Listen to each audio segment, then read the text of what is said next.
Pelham Panther fans, it's time for Panther Pulse, brought to you by Golden Rule Barbecue and Grill and Joseph Chambers, your State Farm insurance agent in Pelham. Now live from Golden Rule Barbecue and Grill in the Pelham Town Center, here's the voice of the Pelham Panthers, Justin Foster.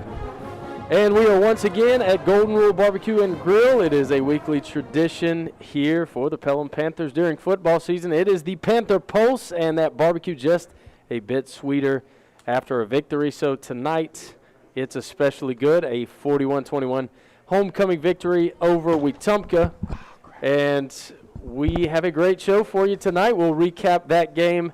We also have Jessica Swann and the visual ensemble joining us tonight. Later on, Courtney Payne, our new strength and conditioning coach, will join us to chat. We have several key players from the victory on Friday, but we kick things off now with Coach Causey. Every week we have Coach with us, and Coach, good to have you with us. Good to be here, man. And we will jump right into this game, and it was a good one for us. Fast start, 13-0 before Wetumpka even gets the ball on offense. And we got to ask, was this aggressive approach kind of take it as it comes, or was that the approach going in? Are you talking about the onside kick? Onside kick. That wasn't planned. Jake kicked it and it ricocheted off the guy, and I was talking to the O-line and kind of looked up. And we had the ball, and so it wasn't something that was planned. It just worked out for us that way, and our offense went out and took advantage of it, and we got two quick scores. And you know, it's always good to do something like that, be able to jump on an opponent, especially when we had the two back-to-back close losses like we had. We needed something positive to get us started, and it's hard to get started much more positive than that. When you get a bounce like that, is there something that just kind of in your mind you're like, oh, this is just kind of our night when you get a bounce like that? No, I didn't feel good even in the fourth quarter. You know, we'd played in so many tight football games here last month, and you know, they were a very explosive football team. So I never felt comfortable until they're right there in that last drive when it was 41-14 with a little over 2 minutes to go, and because they're very explosive. They got a young quarterback that can make plays, and you know, had a 50-some yard run against us, and really we had one guy get out of position, and he makes you pay. And they had 3 or 4 guys like that. Now I know you covered them, but they wasn't like it when they had Smoke and the quarterback. I can't call his name right off the top of my head. That was probably the fastest football team I had ever seen at every position, but they weren't that fast, but they were explosive. So you hold your breath the whole time. Well, quarterback Nathan Rogers really early on, especially with the legs, making some plays, and quickly that 13-0 game's become 14-13. Yep. Talk a little bit about our response. I mean, we really turned things up and took advantage of some good bounces, but just about the team's response to that deficit. Well, I think we played really, really hard all night long, and I would say the 2 games we played that way all year, 48 minutes all year long, was Mortimer Jordan and Wetumpka. I don't think we ever had a letdown. And I think our defense, once the game kind of settled in and it got to be 14-13, I thought they played extremely well from that point on. And they really created short fields for us by forcing punts, having them backed up. And they really only had one other drive, and that was to start the third. But, you know, and we got the bounces you're talking about. Probably the happiest I've been in a long time was when Darius Copeland caught the fumble. But not because he scored on that play, but because he was playing – we were playing so hard at that point. If he pulls up a little bit at any point during that play prior to catching that ball, he's not catching it because it was timed up perfectly. He ran right through it. If he's a step or two behind, that ball's on the ground. And y'all know from watching as much football as you've watched, that ball hits the ground, you don't know where it's going. And it could have been a 20-yard run that we have a turnover on, and who knows what happens after that. But we're playing extremely hard, both sides of the ball in the kicking game, and good things happen for us. There's no such thing as luck. You force those things to happen by playing as fast and as hard as we did, and we're trying to recreate that each and every day at practice. And the ball bounced our way because we caused it to bounce our way. So we talked a lot early in the season about the first half offensive concerns. You had some slow starts in those first 3 or 4 games, other than Mortimer Jordan. Past 3 weeks, that hasn't been the case. Do you feel more confident with the offense with how successful they've been recently? Well, I don't think you ever relax. I think when you do start doing that, you put your foot on the gas pedal a little more. I think that if we don't push them in practice and try to create that kind of start every day. We talk to the guys about playing the game every week. So Monday's first quarter, Tuesday's second quarter. So Monday we got to go out. We got to be executing. We got to be on top of our game. That's the start to the game. And in the second quarter, we want to finish that day in a physical, finishing with positive plays, so that we're finishing the half with positive plays. And then today, which is our Wednesday, you come out and you get started, man. We got to get started third quarter, start of the game. Tomorrow we want to finish by finishing the game. We don't ever want to take anything for granted that our offense is where it needs to be. It's getting starts. It's that way because of the way they practice during the week and the focus that we're having when we are in team, and we are in skill, we are in inside. We saw Will Langford make a lot of plays, many with his feet. Was that more of a pregame plan or something that kind of happened of him making something in that play?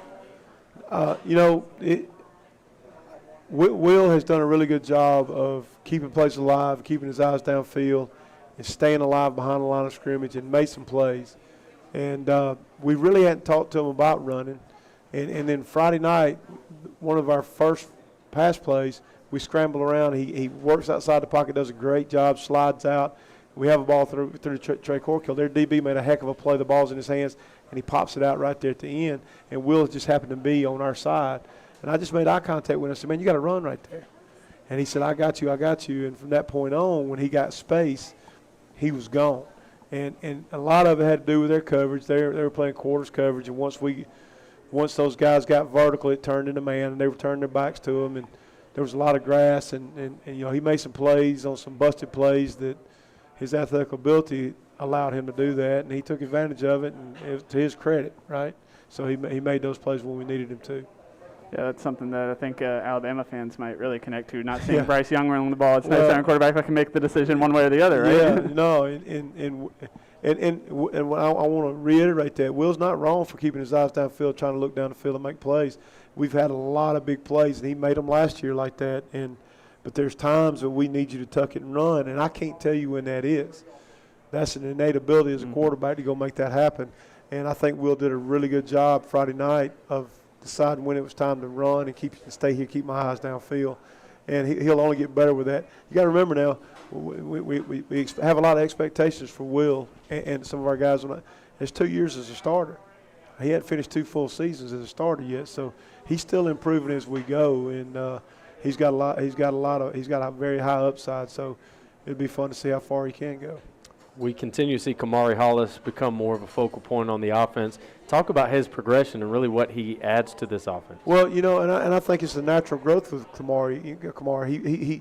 He played as a freshman and took last year off to focus on basketball, and he came back to football this spring. And I think he's just getting back into a comfort level where he feels comfortable what we're doing, what we're asking him to do.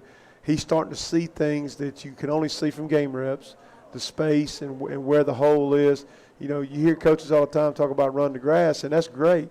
Now, how do I do that? So some of that has to be natural with the player, but he's done a better job with that. He's done a better job with moving him in the backfield a little more and his blocking. So he's right where I expected Kamari to be at this point during the year, and he'll only get better the more he pours into it. Now, you've talked already about how you weren't completely done with this game until late in the game, and where you kind of accepted that y'all were going to win. But I think a lot of us probably accepted it sooner than that. We've talked about how good the experience is with those close games, how much you can learn from that. But how important is it to be able to put away a team as early as y'all did? Well, and even though as a fan you could say that, as a coach I'm seeing explosive players all over the field, and I think the key to it is playing as hard as you can play on each and every snap. I think the key to it, the hard part as a player is when you get that lead and you do notice the scoreboard that you let up a little bit, and it may not hurt you. For 1 week it may not hurt you. But when you need it you need to make that play the biggest game of your life and you got that lead and you let up just a little bit in some area, it'll cost you. The really good teams will make it cost you. So our coaches, I can't say enough about how good a job they did last week of being a guy, the guys going out pushing every day, and then Friday night during the game not letting up. expectations cannot change for how hard we play, regardless of the score.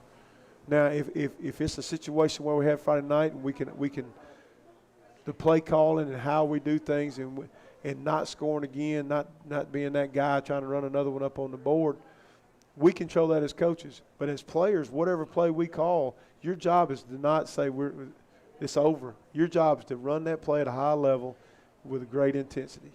And we're not there yet as a team. We're not there yet as coaches getting them there. And we don't need to be right now. We don't need to be. We need to be getting closer and closer and closer to that point because the playoffs are getting closer and closer. But, you know, you never let up. You cannot let up. And that's not you run the play call, the front call, the coverage call, and you do it wide open to the best of your ability. And if you give out, let's get somebody else in. And so I don't know if there's ever a point in a ball game that we expect that. The only time it should ever happen is when we're running victory. And we're going to take a knee at that point, and even the offensive line cannot let up. I've seen a game lost. Good friend of mine, Stacy Looker, who's now the head coach at Clark County, one of the best football coaches to ever walk on the sideline in this state. He retired, went over to Mississippi. They got a game wrapped up. He's coaching a team that has not been very good, and their right tackle does not step inside. They're under center, and as the quarterback steps out, lineman bumps into him, the ball hits the ground. The tackle takes a play off. The 4 technique on the other team does not. He scoops that thing up and returns it for a score. They lose the game. So you still have to go through every little step with the same intensity and same intent. Well, in a big win, 41-21, we look forward later in the show to a Thursday game, a trip to Benjamin Russell. We will talk with Coach later on in the show about that.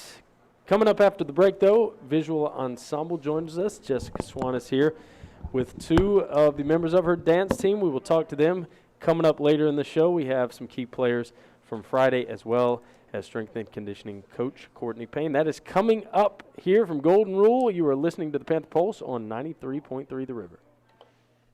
It's easy to trust a business that's got good history. Golden Rule Barbecue and Grill has been cooking up good eats since 1891, when the first Golden Rule opened up in Irondale. Golden Rule has been one of Pelham's most popular go-to spots since 1980. Whether you want a pork sandwich, slab of ribs, or a feast tailor-made for tailgating, Golden Rule is ready to serve. Good food with a good history. Golden Rule Barbecue and Grill in the Pelham Town Center, just a few doors down from Publix. State Farm Insurance Agent Joseph Chambers is a proud supporter of Pelham Panther Athletics. Joseph and his staff can take care of your home and auto insurance needs as well as life insurance. State Farm was recently ranked #1 by J.D. Power & Associates for life insurance customer satisfaction. Joseph's office is located in the Canyon Park Office Center.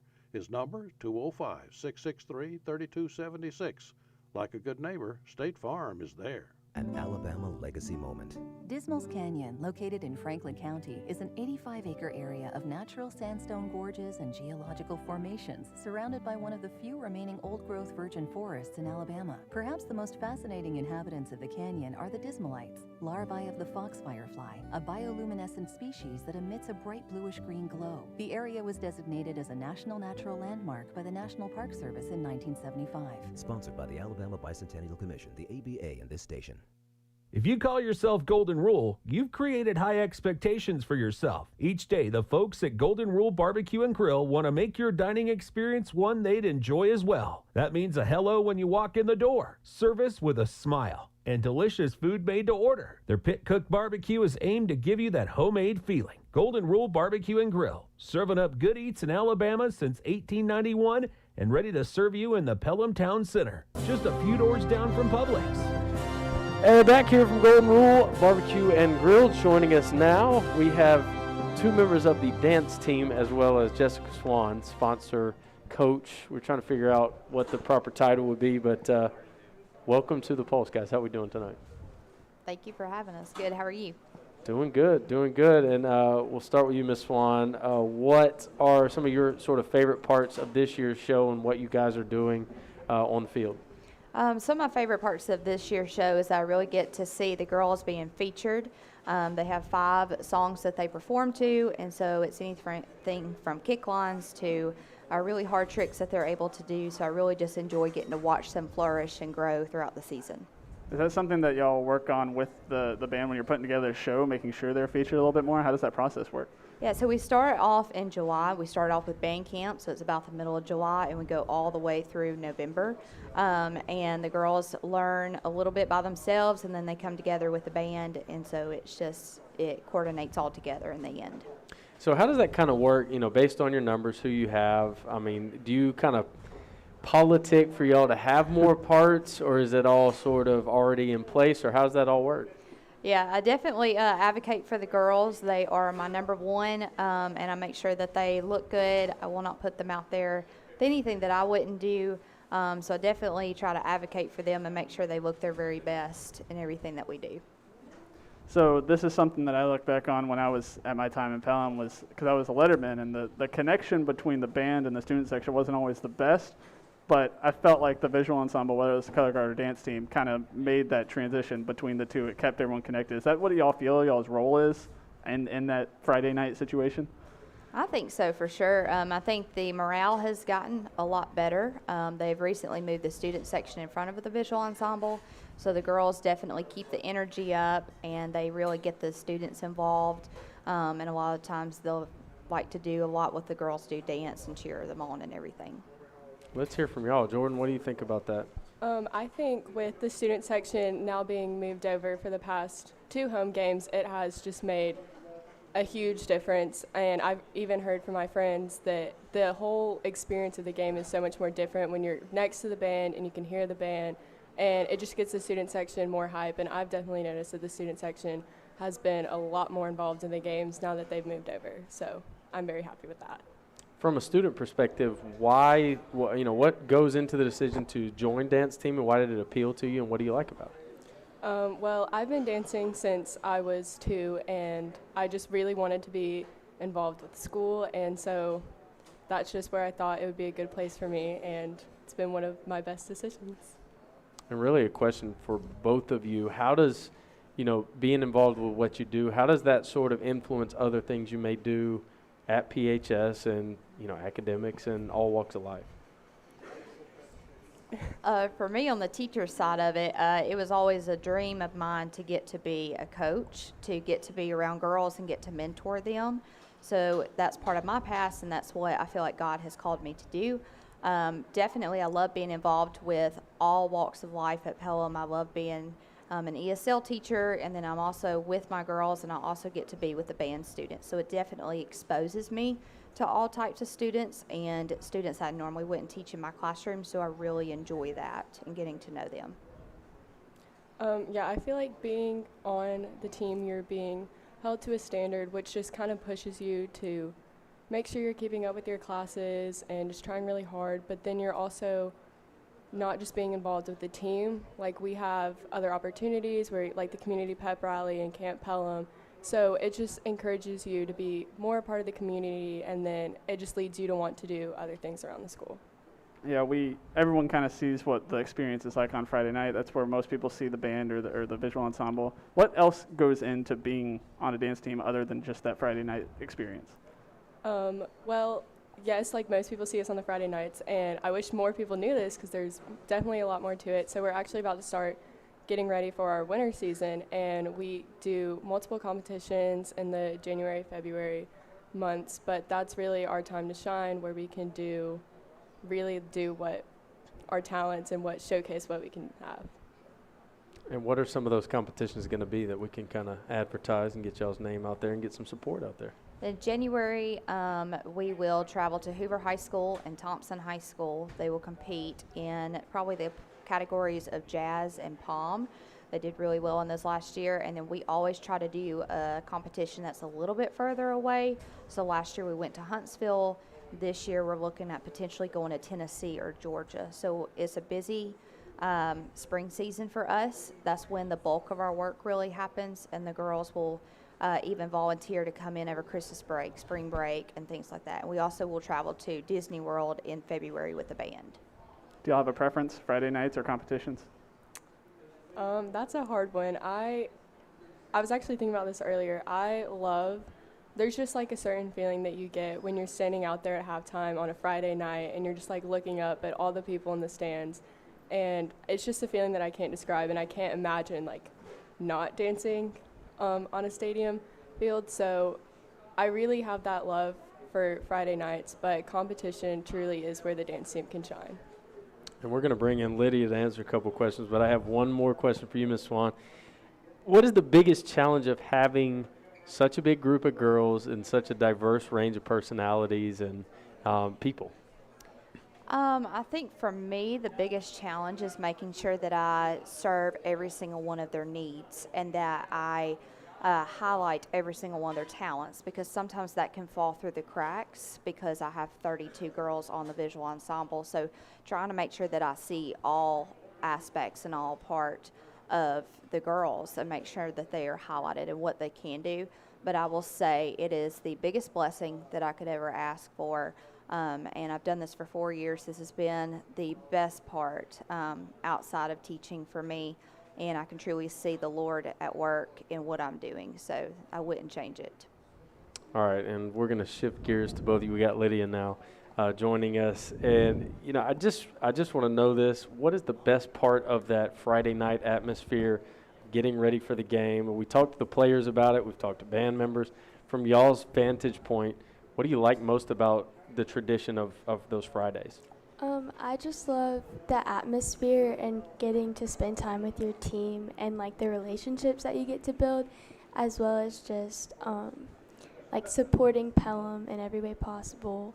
And it's just so nice to be able to get ready with your team before the games and go out there and just do everything as one and just build relationships with new people.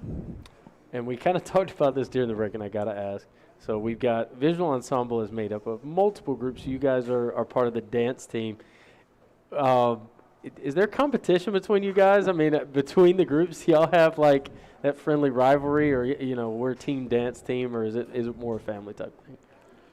There is multiple like family atmospheres, and we're friends with like everybody, and we all have like inside jokes. But I do think there really is a rivalry, and it comes down to just like, I don't know, we just have friendly competition. I think that's a natural thing. I mean, we've heard about that from everybody. You got it in the band, you got it on the football team, all the different groups. Letterman over here, we got Team Letterman. We're the most important part of Friday nights. That's how it goes. Everyone knows that, though, so it's fine. There's no argument. I don't think no, that's see, there's true. no one arguing. Can we cut? She's right. All right, y'all are juniors. Do you kind of take it on as, the leadership role, even though you're not in that senior spot? I mean, do you sort of take it upon yourself to be leaders? I do think that is one of our main jobs, and just because we're not captains or seniors, we are the oldest on the team, and even the little freshmen, like, they look up to us in multiple ways, and when our captains aren't there, when our seniors aren't there, it's our responsibility to make sure the team's on task and doing what we're supposed to be doing. And I know we kind of rolled out all the bells and whistles of the show this past Friday. When can people come see again, maybe this, the next competition to see you guys roll out that big show? So one thing that's unique about us is that the dance team actually doesn't travel with the band because the competitions we go to are very different. They don't feature dance team or majorettes. But hopefully if we make a playoff game at home, because we don't have any more home games, but definitely you can come and watch the dance team as we compete in the winter season. And then I know there's a lot of recordings of it too. So hopefully we'll have that opportunity to get to do it again at Ned Bearden. So we'll keep y'all posted. Well, I think these guys we're about to talk to want to have something to say about that, about us having that next game at home at Ned Bearden Stadium. Ladies, thanks so much for joining us tonight. Again, appreciate y'all coming out. All right, thank you. All right, coming up after the break, we chat with several key players from Friday night's victory. That is coming up from Golden Rule Barbecue and Grill. You are listening to the Panther Pulse on 93.3 The River. State Farm Insurance Agent Joseph Chambers is a proud supporter of Pelham Panther Athletics. Joseph and his staff can take care of your home and auto insurance needs as well as life insurance. State Farm was recently ranked #1 by J.D. Power & Associates for life insurance customer satisfaction. Joseph's office is located in the Canyon Park Office Center. His number, 205-663-3276. Like a good neighbor, State Farm is there. At some barbecue joints, a pork sandwich is more bread than pork. Not at Golden Rule Barbecue and Grill. Their pork sandwich is packed with so much juicy pit-cooked meat, you'll also need a fork to eat it. Big portions at a not-so-big price. That's the Golden Rule way since 1891. It's the oldest continuously running restaurant in Alabama. Pork, chicken, brisket, ribs, burgers, catfish. Our menu is as loaded as that pork sandwich. Golden Rule Barbecue and Grill in the Pelham Town Center, just a few doors down from Publix. The interstate is backed up this morning due to an accident. So you don't like sitting still on the interstate? Get the free Algo traffic app. With Algo, you'll have the information you need to avoid problems on your route, to work, to home. Traffic backups, wrecks, lane closures, all with current info and live traffic camera feeds. Know before you go with Algo Traffic, ALGO Traffic from the Alabama Department of Transportation. Get it today and arrive on time. Sponsored by LDOT, ABA, and this station. Back here at Golden Rule Barbecue and Grill, it is the Panther Pulse rolling along. Caleb, I didn't even introduce the fact that you're back here. We jumped into it with Coach. Great to have Caleb back with us. Last week, a little under the weather, but fortunately, all is good, all is well, and we bunch of negative tests, so I'm here. I'm good. That is a beautiful thing. So, joining us now, we have Jackson Drake and Gabe Gamble, two guys we've already talked to, but great to have y'all back. And welcome on to the Pulse again. Thank you. And we'll start with general questions about Wetumpka. A lot of distractions in that homecoming week. Y'all are coming off, into that game, two kind of tough games. How were you able to shake it off and get a big win? A big thing with homecoming is not that fun if you lose. So the main focus for me, I know, the week was the game. I didn't really do all the extra stuff. That's not really my thing. I watched film, and that's where I was happy. I was happy doing that, knowing that we could win that night. And that just made my whole weekend happy. They won, Auburn won, Steelers came close. And War Eagle there. Yeah, I got to give the War Eagle for that. What about you, Gabe? I just remember Friday after the Chelsea game, Coach talking about we had a dress-up day or something that day, and a few of us weren't really focused and locked in, and it paid or showed off in the game. So I just remember going into that next week, making sure we eliminated all of those outside distractions and just focused on locking in that week. And I just remember telling everybody, I remember how I felt walking off the field. Let's not have that, especially with a week like this. And so, like Jackson said, stayed away from everything else, stayed at home, studied film, and was just ready to play. So did y'all at least get to go check out the dance after the victory? Yes. Okay. So no karaoke or anything? No. Right. All right. Well, this Thursday game coming up, a different vibe. Coach said, hey, today is basically Wednesday. All right. For you guys, how is the Thursday game different and the preparation? To me, honestly, it hasn't been any different.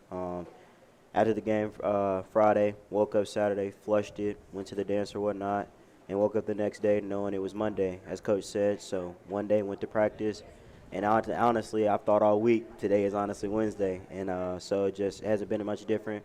Like Coach said, just lock in on it and just prepare the same way, and that's how I viewed it.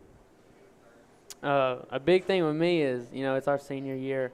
I'm ready to play the game on Monday. I'm ready to go. I watch film throughout the weekend, and I'm antsy throughout the weekend. Ask any of my friends, that's all I can think about is getting that hit, getting that touchdown, getting that big W. And so I'm always ready to go. Regardless, put the game on a Tuesday, it doesn't matter to me. The feeling doesn't matter to me. I'm always ready. Yeah, that gets you ready for that when you're playing JV and those Monday night games. It's all thrown off. A week is a week, right? So does that free up y'all for Friday night? Do y'all have plans on Friday? Y'all going to a different game, watching a different team? What are y'all doing on Friday now? Work. Hey, just be ready for the next one. Just really, right now, just so focused on Thursday that I'm not even worried about really the after. I guess I'll figure that out when it comes. But right now, just really ready and focused on that game. He knows his coach is listening right there. There you go, right there. Gabe, you've been really gaining steam as the season progresses. We talk about how in a game you kind of gain steam as the game progresses. Has there been a different approach, or is that one you just kudos to the offensive line? They've been getting the Golden Rule barbecue and bulking up, or what do you attribute that to? Just Coach Causey, when he says in practice, 18 inches of movement, we win the box, we win the game. And I really just take pride in that. And it all starts up front. When they're on, I'm on. And I know, of course, you think and you see that me making moves at the next level or whatever, but that all starts at the very front. And so without them, it's hard to get progressive or whatnot. But having them have those 18 inches of movement pays a big dividend to it. Yeah, you ran the ball pretty well even last year against Wetumpka too, and Wetumpka hasn't been the best team against the run over the past couple of years, and not again this year. Is there ever something a time where like you see something on film and you think you could take advantage of a defense, you could be up for a good game that particular night, even before the game starts? I go thinking that every game. I just look at the opponent's weakness or whatnot, and even the game plan and game preparedness, we always look at where they're weak at and what we can attack. So it's all in just the game plan, and I just follow suit with the game plan. Offense seems to kind of be gaining steam as you have, offense as a whole has. Where do you still think we have some room for improvement that we can take it to another level? Everywhere. I mean, there's times where you release a ball and just miss it by a tad bit. Maybe they're at the quarterback. There's times where I get tackled for a loss where I got to be able to get forward a little bit so I can improve there. A few times lineman misses snaps or whatnot. So overall, I say we can improve and just see how great we can be as a team. Jackson, defense did a great job adjusting to Wetumpka's offensive attack early on. Quarterback Nathan Rogers really having his way running the football. What kind of adjustments did you guys make to slow him down and pull away in that second half? A big thing is just our fitments. We started the game a little shaky. We couldn't get fitted right to what they were doing. You know, in the beginning of the week we looked at Stanhope's film because they had that similar movement and. Their guard, I'm saying it like I'm a middle linebacker, but like their guards moved a little bit different. They pulled a little slower. The running back was a little slower to the gap, and it was things like that was keeping us up. But at halftime, we sort of looked at their film, what we just did, and then we sort of adjusted to, okay, we need to play faster here, or we need to move slower here, which really led us to, sort of stopping what they were doing in that whole second half. Is there ever a point when you're looking at an opposing offense and you can kind of see the moment where they're losing confidence or something like that, where you really think this is where we can start shutting them down? Absolutely. I remember I talked about, after the Stanhope game, I talked about the running back. He started slowing down. With linemen, you can see like their sort of heavy hands when they're getting down, or their soft hands, or they're sitting back in their stance, or running backs are putting their hands on their hips after the play. It's just little key things that, whenever I was young, I didn't look out for these things, but my brother played, and he sort of taught me little things to look out for, and it's just key things that nobody else notices. Like the people, I do them too. No one notices that I'm doing them, and you just see those things, and you're like, okay, we got it in the back. Do you feel like that play was the goal line turnover? Did that kind of change y'all's mindset when they get down there, looks like they're about to punch it in, they fumble it, we get the ball? Were you kind of licking your chops ready to get back out there? Absolutely. After a good series like that, I'm ready to score. I'm ready to get back out there and see what we can do because, it's so exciting that there's so much energy in you. You can feel it pulsing through your veins, and all you can think is, I'm trying to get that next big hit. I'm trying to get that next fumble, everything. Yeah, you're so excited to get out on the field on Friday. Y'all receive the opening kickoff. But then you're ready to get out there, and then you'll get a fumble. You still don't get out there. What was that like as a defense? It's rough because you sit back there and you're like, well, I'm not helping anybody. I'm just watching. Felt like I was a freshman again, just sitting there. I was ready to go. We've heard all these seniors that have come through talk about how last season just not satisfied to get to the playoffs and lose that opening round game. We're heading into the home stretch. Do you feel the mindset of the team changing, like, hey, this is go time and, we've really got to start turning our eyes to the postseason? I think it just, as Coach says, week to week, we play it week to week, day to day, and focus on being the best we can be that day. And as we progressively do it and get better and grow, I think we'll be prepared for that time. But I wouldn't say that for me personally, of course everyone thinks about it, but I wouldn't say that's day in and day out. I'm focused on postseason. I'm more focused on here and counting on these games because in order to get there, you have to pay attention and win these games first and foremost. So, I think, in my opinion, good teams don't really prepare for playoffs. It's just whenever they get to the playoffs, they're already ready for it. And I think we definitely have that trait within us.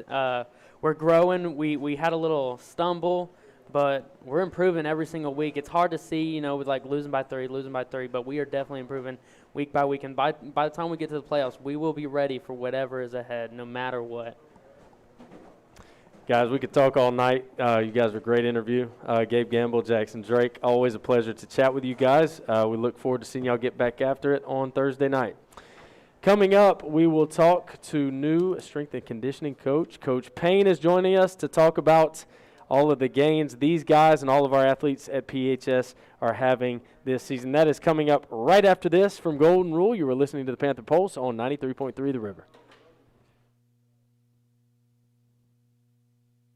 It's easy to trust a business that's got good history. Golden Rule Barbecue and Grill has been cooking up good eats since 1891, when the first Golden Rule opened up in Irondale. Golden Rule has been one of Pelham's most popular go-to spots since 1980. Whether you want a pork sandwich, slab of ribs, or a feast tailor-made for tailgating, Golden Rule is ready to serve. Good food with a good history. Golden Rule Barbecue and Grill in the Pelham Town Center, just a few doors down from Publix.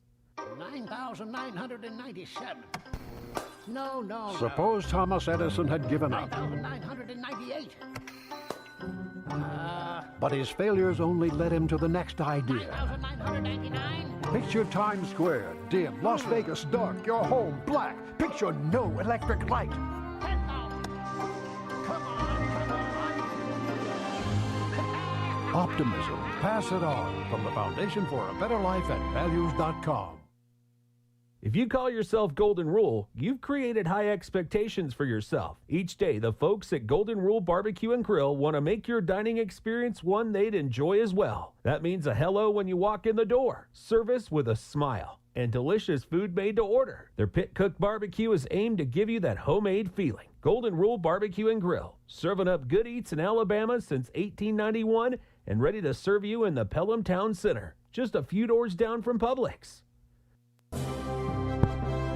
Back here from Golden Rule Barbecue and Grill as the Panther Pulse rolls along now. Joining us, we have Coach Payne, Courtney Payne, our strength and conditioning coach at Pelham High School. Coach Payne, how you doing tonight? I'm fantastic. Thanks for having me. I appreciate you joining us. Now, you know, you're new to Pelham. I know our athletes know you very well. Yes. So just kind of give us a little outline. I know you've been a lot of places and done a lot of things. Just tell us some of the places you've been and how you ended up at Pelham. All right. I started my strength and conditioning coaching career at the University of Alabama, and then from there went to LSU and did a stint at Jacksonville State.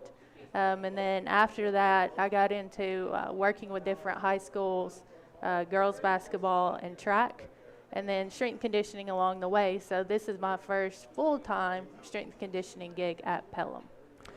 Yeah, there's been a focus on strength and conditioning. There's always been there, but the outside perception of the job has certainly shot up. You know, people have seen there's more of a focus on the coaches who do that specifically.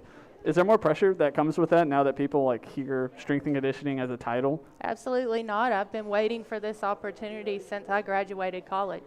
Like I said, I did stints in a college atmosphere, but you work with one or two teams.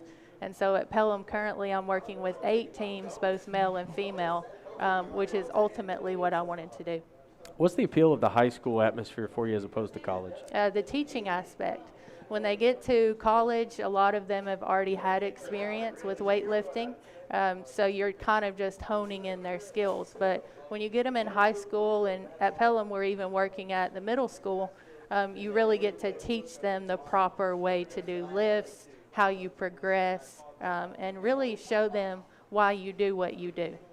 What do you think some of the biggest misconceptions these athletes have coming in about getting those gains and those, enhancing their performance in the weight room? Right. Well, especially with girls, they have this perception that weightlifting is going to make them huge. With female teams, I always tell them that's not the case. I've been lifting myself for 20 years and clearly not huge. But you can enhance what you do on the court, on the field, in so many ways with proper strength training. And then with the boys, they want to get big. So it's not hard to convince them. You just kind of have to teach them the progression, and you don't lift as much as you can every single time. So that education portion is very fun as well. I've talked to a lot of coaches over the past, I guess we're at 18 months or so now. weight rooms are different. You know, there's not that 50 people watching one guy get his personal best. You know, there's not that same encouragement, motivation. How do you try to duplicate that when it's like less people involved in that process? Well, the biggest thing is I rely on the coaches of the sports themselves. At this point, I'm popping around to different sports on different days and just trying to see people as often as I can. But again, we go back to the teaching aspect. If you teach them the correct way to do things, for the most part, they don't need eyes on them 24/7, which is always my goal. And then when I can pop in, I can fix things, and then the next time I see them, they're even better. Do you see a lot of buy-in? I mean, maybe some guys are stubborn early on, guys or girls just stubborn about taking advice, and when they see the game, sort of the light clicks for them? Absolutely. And it usually comes at around, I train in mesocycles, that's just training terms, but they're 4-week periods. And usually once we get around to that second mesocycle, they start to think, I'm getting stronger. And that's what I've noticed at Pelham, not only with the boys, but also the girls. You know, I'll pop in and I'll say, I'm seeing some muscle. And they're like, yes, ma'am. And they're starting to get excited about seeing those gains now, because early on, they don't understand.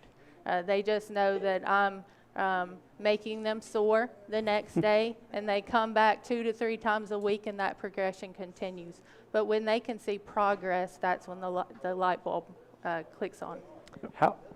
How much different are the different programs that you have for, you know, different sports? How's basketball different from baseball, baseball from football, and so forth? 70% of training is just producing athletes. And so we work to produce athletes that are strong, resilient, injury resistant. We work on conditioning, obviously, for the sport. And so softball players aren't going to go run 5 miles, and they're thankful for that. Basketball players, it's the opposite. You know, they have a combination of endurance and speed work. And so it's just that other 30% is really where it becomes sport dependent. And you work on those specific skills for that sport. We talked a little bit about, you know, you teaching the kids the right way to do things, but also on the coaching side, a lot of these coaches can be old school how they learn things. The more science that we learn on how people work out, you know, the more things are going to change. Is there a challenge to that in trying to teach, especially coaches who have it instilled in them in certain ways to do things? Not once I explain to them why we're doing what we're doing. A lot of them, especially at Pelham here, have been happy to have someone take over that portion so they can focus on coaching their sport. And I completely understand that as a former high school coach. That was my love, so I love taking my athletes. But I would have, you know, when I coach track, other events come with me, and those event coaches were happy to send them with me so that they could spend time out on the track. How much of a part of your job is it to stay on top of, like, you know, the most recent discoveries and best ways to practice and work out? Well, I'm a fitness fanatic, so I'm in that, and I'm also getting my doctorate in kinesiology, so I'm in literature all the time. But it helps to love what you do. Yeah. So definitely on top of that, hope to get back to conferences now that this is my main coaching gig, so on and so forth. When I see our athletes, and really high school athletes in general, one thing that jumps out to me is the dietary stuff that they overlook. Is that any part of what you do? Do you encourage them to eat a certain way, or is that sort of out of your wheelhouse? Not out of my wheelhouse. I actually have a minor in nutrition when I went to school. And so I've already done talks with one of our male teams and kind of given suggestions. Obviously, you can't send them home with specific foods and all of that stuff. But again, that's education. Just telling them when it's appropriate to refuel, how much water you need. And I hope to work that in with the other teams as we go. But it's kind of been a rolling in process.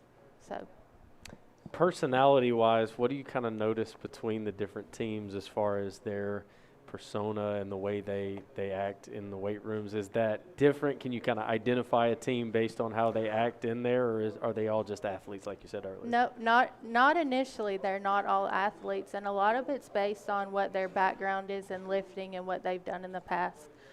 So if they spent the majority of the time just sports-specific stuff on the field, then they're a little wary when they get in the weight room. And if the opposite is true and they've been lifting and doing different things, then they're a little more open.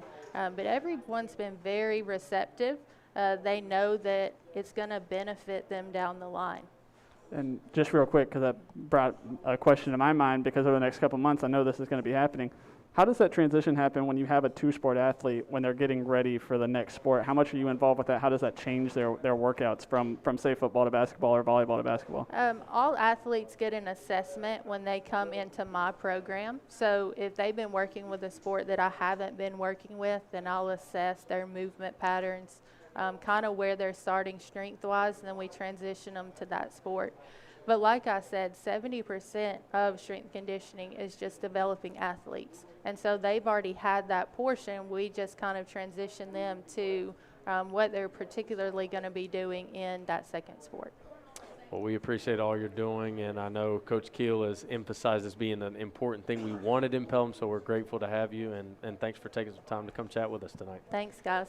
All right, that's Coach Courtney Payne, our strength and conditioning coach at Pelham City Schools. When we come back, we wrap things up with a chat with Coach Causey. We talk the trip to Benjamin Russell this Thursday. That is coming right up from Golden Rule Barbecue and Grill. You are listening to the Panther Pulse on 93.3 The River.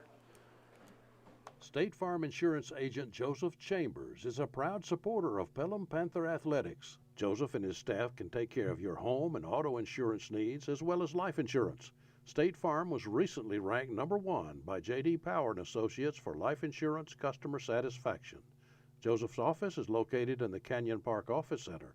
His number, 205-663-3276. Like a good neighbor, State Farm is there. Right now, it's a great time for anybody ready to get some real work done in Alabama. Whether you're somebody who needs to hire, somebody who wants to get hired, or a student who wants to know how to prepare to get hired, there's a new unified force for your success and a brighter future. It's time to get to work, Alabama. Alabama works. Sponsored by Alabama Works, the ABA, and this station. Visit alabamaworks.com. At some barbecue joints, a pork sandwich is more bread than pork. Not at Golden Rule Barbecue and Grill. Their pork sandwich is packed with so much juicy pit-cooked meat, you'll also need a fork to eat it. Big portions at a not-so-big price. That's the Golden Rule way since 1891. It's the oldest continuously running restaurant in Alabama. Pork, chicken, brisket, ribs, burgers, catfish. Our menu is as loaded as that pork sandwich. Golden Rule Barbecue and Grill in the Pelham Town Center, just a few doors down from Publix. Here from Golden Rule Barbecue and Grill as we wrap things up. Coach Tom Causey joining us again to talk about the trip to Ben Russell, another region battle and a key one for us.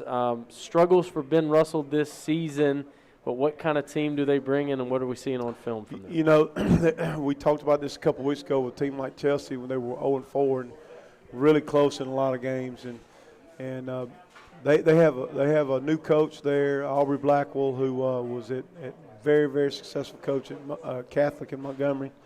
And is new there with new staff. And you see them changing kind of the way they've done things in the past there. And Benjamin Russell is a very proud program, has won a lot of games. And so the history is there, the tradition is there. And it's just they've got it, the coaches and the players got to come together. And you see it a little bit more on film each and every game. Their last game they beat 7A Smith Station, which I think is a little bit of a rivalry game for them. It looked like a rivalry game, how hard both teams were playing.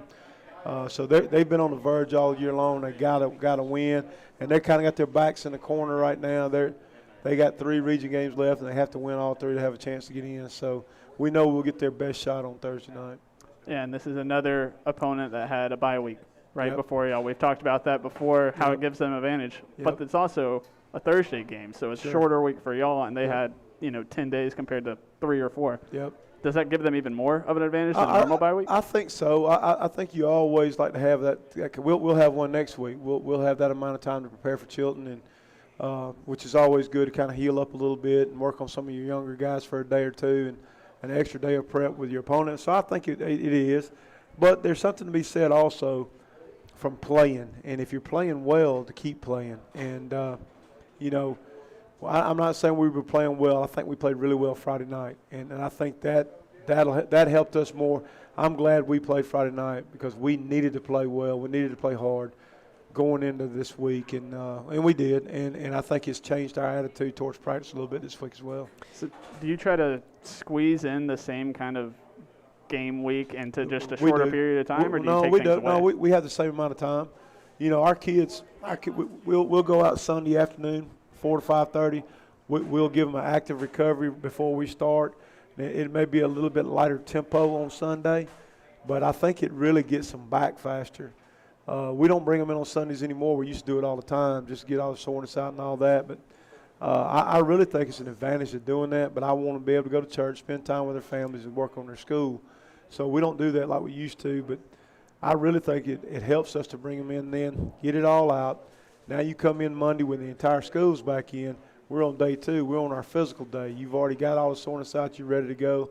And so we have the same amount of prep days. Sunday, Monday, Tuesday, Wednesday is our 4 days of prep like we would Monday, Tuesday, Wednesday, Thursday. All we do is move everything up a day, and we're a little smarter about the tempo that we're practicing with on Sunday because obviously there's 24 hours less recovery than it would be on a Monday. Is it harder to find the points of emphasis for improving after such a nice win? No, absolutely not. No. I'm not going to – we could go through right now. I probably – on Saturday morning, I had a half a page of notes before we got to halftime. And that's just the way it is. They're high school guys. They're playing – you can do the same thing on Saturday. As good as Georgia played Saturday against Arkansas, I guarantee you their coaches had a half a page of notes before the first half was over. There's always things to work on. There's only been one perfect person, one perfect dude on this planet, and we're always striving for perfection. So it doesn't take much. Are there a lot more challenges that go into a longer road trip? This is it's a hike down to Alex City. Are there challenges in getting a rhythm? Yeah, well it is. Being in a school system that does have bus routes and trying to get buses on time, and we load up and get everybody there. It's probably really not that big a deal, but in my mind, I have exactly what time I want to be there, when we want to walk the field, when we want to stretch. And as we're rolling down the interstate, or down 280, and I know that time has passed. That time has passed, and I start panicking a little bit. But I think our kids handle that kind of stuff really, really well. Most of them get in, put their earbuds in, and go to sleep. I can't sleep. But it's a challenge when you're doing that. But it also going to give you the opportunity. Playoff games, you're going to take trips 4 or 5 hours on that bus. So, it gives you an opportunity to prepare for that if you do that in the playoffs. We know to them, like Jackson said earlier, we just want to play. I'll play Monday, Tuesday. Yep. We just want to play the game. Well, I said that yesterday. I do a weight training class for the middle school, and I told them yesterday, I said, we'll play tonight if they want to. Why y'all play on Thursday? I said, we can play tonight if you want to. I don't care. As long as we got the same prep time, I'm good to go, man. Let's go play. Now, you mentioned how big this could be for Benjamin Russell because of what they need the rest of the season. For y'all can clinch a playoff spot with a win this week. You could even clinch a home playoff game depending on how we have to win one out of the next 2 to clinch a home playoff spot. And that's still up in the air too because you got to look at Calera's got one loss, and we have 1 loss, and Helena has none. Right. And those 2 guys are playing, I think, this week. I think Calera and Helena will play this week. So a lot of stuff will be cleared up and seeding for our region after this week. But you still got Stanhope, Elmore, Wetumpka sitting with 2 losses, and Stanhope sitting with 2 losses. So there's a lot of stuff that could happen over the next 2 or 3 weeks. So been doing this long enough to know that there is no for sure. You play the game you're in now. Don't worry about the next one. Don't worry about what just happened, and don't worry about what's going on at Calera or Helena or Stanhope or Wetumpka. We can only control what we control, and let's go take care of business Thursday night. Do you try to bring up what implications it brings at all just for importance? I don't. No. Last weekend, if we lose that ball game, it's probably our last home game. Never once mentioned it. Now, I'm sure it got mentioned in other places, but don't mention that. It really doesn't matter. Honest to goodness, if we go, it doesn't matter. I'm really only concerned about how hard we're going to play. If we're going to go play hard, and I say this, and people kind of roll their eyes, but I'd go play the Green Bay Packers. If we're playing hard and fast like we did, I'm not saying we're going to go beat Aaron Rodgers and all that, but I would take our team and go play them. And it doesn't matter because we're going to give them our very best effort. And if they beat us, if the game ends and Green Bay has 42 and we got 7, we didn't lose the game. They beat us. They were better than us. And if that happens, you sleep really, really well because you did everything you could do to prepare for that game. But even when you win and you don't play at your very high level, I don't sleep good. And I don't think our kids really do. I think they know when they didn't play hard. They know when they didn't play well. Even if you get a win, everybody else is happy. You know when you lay down, when you're by yourself and it's just you and your thoughts, you know that you didn't do your best job. We will always want to play our best ball as the season gets towards the end. How do you kind of get your guys in that direction? How much of it's just sort of luck and chemistry? Well, I think chemistry has a ton to do with it. I really do. But I think how we start our June, our January, are we planning from the first week in December back? I think there's a lot. When I was a young coach, I wanted to be the best I could be on August 20th. And I would push our kids so hard all summer long. We wanted to be great on August 20th. Now, I'm not saying I don't want to win on August 20th, but I think the older you get, you realize that, yeah, you want to win those games. You want to get yourself in position to go play in the playoffs, but you want to be playing your best ball when them things start. 2009, when we won a state championship, we lost 2 out of our last 3. But we were playing really good football. We just happened to play 2 top 5 teams. Well, everybody had kind of written us off, and I felt really good about who we were. And I thought we played the best football we played all year long the next 5 weeks. And it really, the last 8 weeks, and even at those 2 of those losses, we played pretty dang good football. We lost to number 2 on the road. It was undefeated. We lost to number 4 at home in a non-region game. In a really physical football game, it came down to a 3-point game. So you didn't lose it. You got beat. And we were blessed to be playing the next week. And from that point on, if you lose, you're done. But if you go back and play as hard as well as you can and you get beat, you go to bed, man. You lay down. We pack it up and get ready for next year. Along the lines of playing your best football, this Benjamin Russell team hasn't played their best football. And that, a lot of the times that happens with a new coach like that. Does that make it harder to prepare for when you're not necessarily seeing who their best guys are yet? But you know you don't take long to find out who their best players are at any level. But, Coach, really the hard part is for our play callers and our defensive coaches, our defensive coordinator, to figure out who he is as a play caller. We don't have enough data on him. Right. What he did at Montgomery Catholic don't look a whole lot like what he's doing right now at Benjamin Russell because the players he had at Catholic were different than the players he has here. So he's a good football coach, no doubt about that, and he's adjusting what he's doing a little bit. So what is he on 3rd and short? What is he on 3rd and medium? Are they going to be a pressure defense on down and distance, or are they going to rush 3 and drop 8? And so you really we don't have enough data on them right now. Who are they, right? So a lot of that is you got your breakdowns and you know what your tendencies are, their tendencies are, but is it a true tendency? We only have 3 games on them. So, you're really basing off of what they did the last 3 weeks. And we're all creatures of habit. He's going to go back to doing that. But when you get your back in the corner, who are you as a coach? Mm-hmm. Right now, they're playoff back. They're in the corner, man. So I figure we'll see onside kicks, fake punts. We're going to see those things. Trick plays on offense. You better get ready. It's coming. Their playoff lives, proverbial lives are on the line. They're going to throw everything they got at us. Can you prepare for that in practice, trick plays and stuff like that? Yeah, well, you do. I think you do it all year long. Right. But you talk to your kids. Be aware. Be aware. Hey, 2nd and 1, they got a throwaway down, right? Look for that double pass. Look for the reverse throw back to the quarterback. Be prepared. See. You play this game from the neck up and the waist down. See what you see. Don't guess. Don't assume. When it goes, see the field. See your keys. Know where you're supposed to be. And if we do those things, then all that other stuff don't matter. That is coming up this Thursday night. It is a trip to Benjamin Russell. We head to Alex City. That one kicks off 7 o'clock again, a Thursday night game. We will have all that on 93.3 The River. Coach, thanks as always. Always a pleasure. Yeah, thank you guys. Really appreciate what you do. it's unbelievable what you do for our school. And Golden Rule allowing us to be here every Tuesday night is a really big deal. I really appreciate their partnership with us. Well, I know we love doing it and love getting the barbecue as well. All right, we will see you down in Alex City again Thursday night. Also a note, we will be off next week. It is a bye week, so we will take that week off as well. So, Caleb, been a great show, man. Great to have you back. Yeah, I'm glad to be here. Want to again thank all of our guests for joining us. Gabe Gamble and Jackson Drake, great interviews with those guys as always.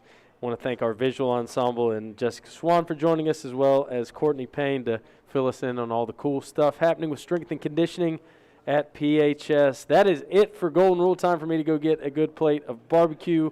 Want to thank, as always, Golden Rule for their hospitality, all they do, as well as Joseph Chambers, your State Farm insurance agent. Joseph does so much for Pelham, and we thank him for that. That is it for us. Thanks for tuning in, and good night, and go Panthers.